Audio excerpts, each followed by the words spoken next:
right, welcome back to Shaving Fuzzy. I'm Fuzzy. Hi, y'all, on a Friday. So here we go. It's Friday afternoon, getting ready to go in for the weekend, and the call-offs have already started. You know, that weekend sickness, especially with young people, they catch that weekend sickness. But anyway, away it goes. So something new today. Remember the other day I mentioned to Jim and said that Dollar Tree was now selling a shave soap. Found it. So it's $1.25 for 2.65 amps, 75 grams. So, you know, for $1.25, that's pretty neat. We're going to see how it does. We're also going to use the Dollar Tree brush, which is, you know, that synthetic thing. We're going to use Dollar Tree aftershave. And we got the Dollar Tree 3-piece shaver with Dollar Tree blade in it. So there we go. So the ingredients on this thing is got sorbitol, sucrose, sugar, right? So it's a sweetener and sugar. The sorbitol is a thickener. I've read up about that. It also helps with, I guess, moisturizing. Stearic acid, glycerin, water, lauric acid, sodium lauryl sulfate, oh, the SLS there, propylene glycol, sodium hydroxide, alcohol, sodium lauryl sulfate, fragrance, and then it's got the color stuff in there.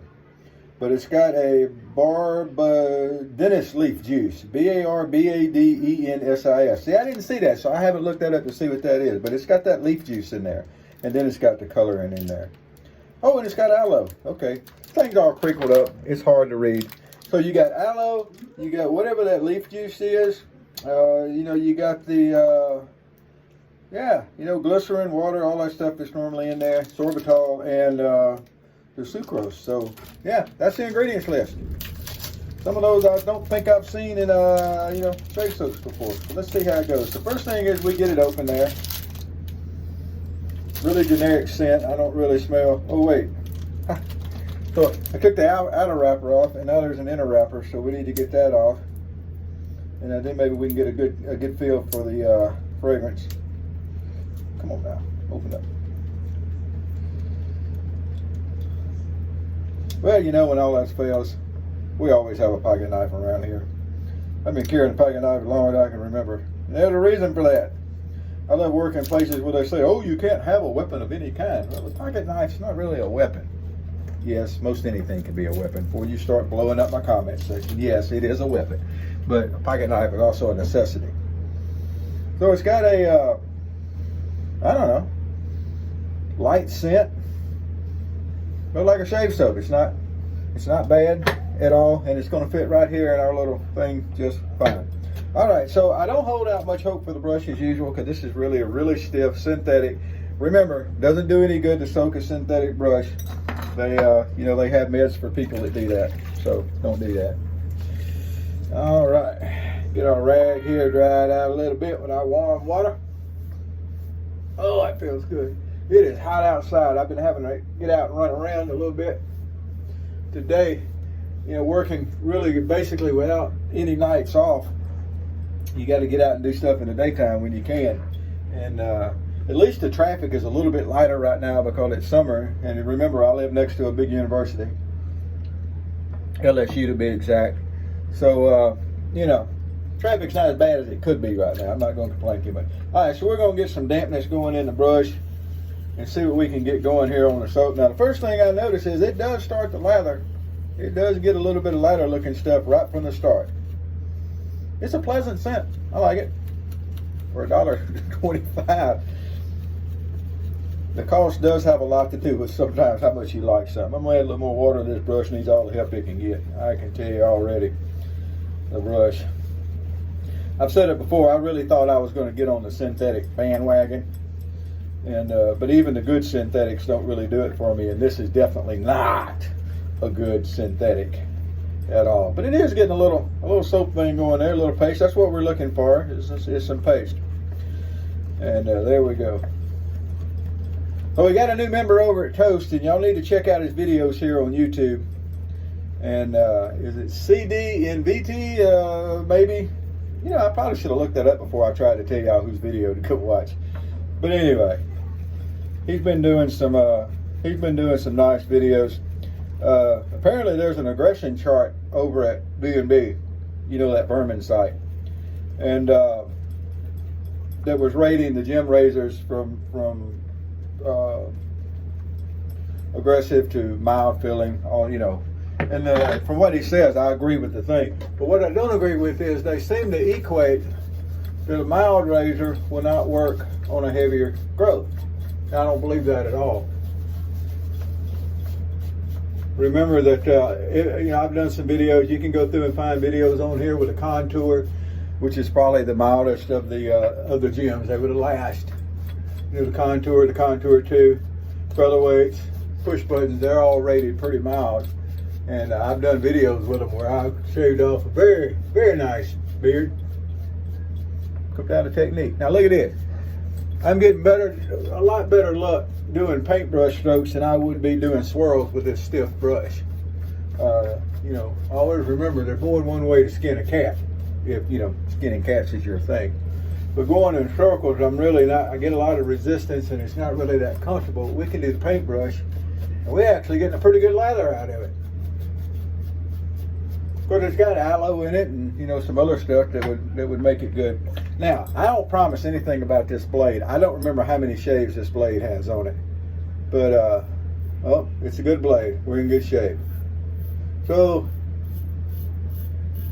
a Dollar Tree razor, which is made in China. Dollar Tree blade, which is made in China. Couple days worth of growth, although I didn't show that off to start with, did I? I just started talking. There's a couple days worth of growth. And the new soap that we found, Dollar Tree soap, and a really cheap, banged up Dollar Tree brush. And guess what? Looks like we're gonna get a shave out of it. So let's see. And we're going to use Dollar Tree aftershave. Now, the aftershave now would be $1.25. So let's just rate everything for what the current price, $1.25 would be. So you got 1, 2, 3, 4, $5 worth of products. Count a little bit of witch hazel, make it 6 1/4.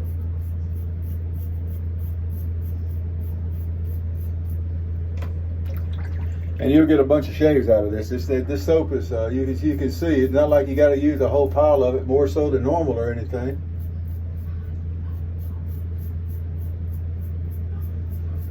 But we'll be getting our shaves out of it. Ooh, trimmed up nice around the goatee. That's work stuff, by the way. You hear going ka-ding, ka-ding, ka-ding. Get awake. I haven't even announced that I'm actually awake yet. I'm playing hooky today. All right. Well, we're not going to have to go back and get more soap on the brush. We're going to get us especially for a second pass, you're just looking for a slick little layer. You don't need a, buttercream.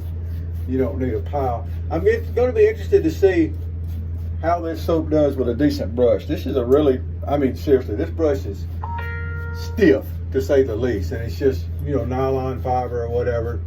It's really not a classic. But I'm not having all the shedding issues that some people seem to be having with it, or I haven't yet. Doesn't mean I'm not going to, but I haven't yet. All right. Beautiful shave. Technique trumps tools most of the time. Now, if the tools aren't defective, I'm going to go ahead and say this again. If the tools aren't defective and everything is good, nothing will make a dull blade shave. Nothing will make a razor that doesn't hold the blade tight so that you can keep proper angle and pressure throughout the shave. Nothing's going to make that shave good either. If the equipment's not defective, then a lot of times your technique trumps your tools, because your technique will take care of any of these little variations you get. Anyway, this is actually a really easy shave. There's nothing complicated about this at all. So, of course, they got the 3-piece razor, too. And speaking of razors, I saw the other day where Ordinary Shaver is back making some videos also. Check him out if you haven't. But he found a Merkur Fusion, I think, is a clone of it that Vanderhagen's making now. Now, you had the Q-Shave that was a clone of that. So apparently Vanderhagen's making one now too. That's the futuristic looking adjustable thingy. And a 2-sided thingy there. And he liked it. He said it was good, pretty good quality, built good. He did okay with it. So now he does have good technique, in my opinion. Something he's worked on. If you hadn't watched any of his videos, give it a whirl. Alrighty. Man, that is nice. Check that out. Ain't nothing wrong with that shave. We'll get the witch hazel on here and get a cleanup pass going. Then it'll be time to jump in the shower and start getting in uniform and get the night started. At least with yesterday, at least it was a rainy afternoon, stormy actually. I ended up working last night at a site that we had to put some extra coverage on because electricity was out and all their mag locks and alarm systems and things don't function with the electricity out. So I had to actually help cover some of that last night. And so it was pretty stormy yesterday afternoon, which is common this time of year around here. But today we don't actually have that afternoon storms cooling things down, so it's still fairly warm out there. And it won't get dark till, 8:30 or less, or a little more actually, a little after this time of year. So we'll go out and get it started. All righty, look at there. There we go. Beautiful shave, budget equipment. Don't gotta have all the fancy stuff to get a good shave. And I can tell you, there's no quality. The quality of the shave here is just as good as anything you're going to get with a $300 two-sided thingy, or even a $150 two-sided thingy, or whatever it is. The cheaper aftershaves, there is difference in aftershaves. The ones that have the better fragrance, longer lasting and stuff. There are differences there, I'll admit. But this is a nice, powdery, light, pleasant aftershave. And it'll be around. I'll be able to smell it someday. I don't like an aftershave. Sometimes I wear Stetson. It lasts a while. And but most of the stuff, a lot of the traditional stuff, most of the stuff we wear is going to die down pretty quick. Dry down, I think is the word. Pretty quick anyway. And then it's just in the background. So that's good. All right. Well, there we go. That's the shave for today. That's what we're doing, and we're going to go out and get everything started here after a shower. Y'all have a great day wherever you are. If you have any questions, if you have something you want to see used, a lot of people know more about what stuff I have than I do because they'll request something that I haven't even thought about for months. So if you got something you want to see, let me know. Some of the guys over at Toast have found the H2s, the Debs. A couple of them have picked up some red ones. One of them actually picked up a one that still had the blank blade in it. I am so jealous of that thing. It's brand new. It's beautiful with the blank blade still in it. So anyway, so we're seeing some of that. So pop over there sometime. Don't mention this video because it's got a two-sided thingy. They're unmentionable there. But anyway, there you go. Y'all have a great day. Whoever you are, wherever you are, whatever you're doing, get some good coffee. This is the dark roast. And I'm finally starting to figure out that little cup you put in the Keurig where you put your own ground coffee, and I'm finally starting to get some good coffee out of that. Took a little practice. Whoever you are, wherever you are, whatever you're doing, happy shaves to you.